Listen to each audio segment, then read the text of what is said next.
Usa ka maestro nga nagpadayag og pagdayeg sa iyang inahan nga migraduar sa elementary program sa alternative learning system miani og reaksyon gikan sa netizens.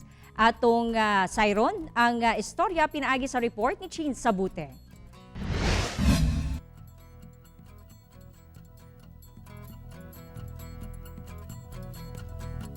Kasamtangang maestro ug law student ang 23 anyos nga si Daboy Lazaga.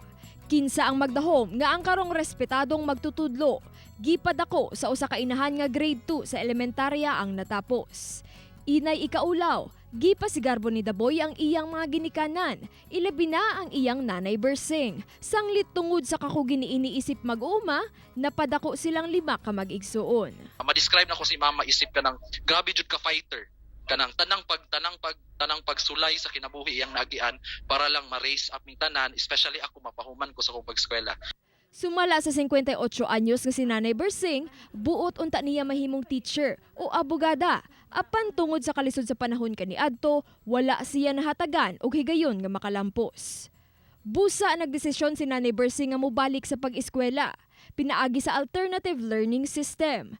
Naglisod man kuno siya tungod sa iyang edad, apan nagporsige siya pinaagi sab sa tabang ni Daboy. Makasukasukan ako kay akong mata masakit na akong mata pero naningkamot lang gid ko nga makahuman ko. Karong bulan na lang, usa na ka-ALS elementary graduate si Nanay Bersing. Butang nga gikalipay niini dungan sa pagpasalamat sa suporta sa anak. Wala man ako gud naabot ang ako ang gipangandoy. Siya nalipay gid ko nga na kanang gitud na nagyug ko'y anak nga nakatudlo sa ako ang kanang may naabot na pud siya. Ang ginikanan gasag yun na sila gikan sa labaw makagagahom, gasag yun na sila gikan sa Ginoo, gasag yun sa kahitasan. Mao na nga kinahanglan gyud nato sila pasidunggan, taga-adlaw, kinahanglan nato sila atimanon. Ako si Chin Sabute para sa One Mindanao.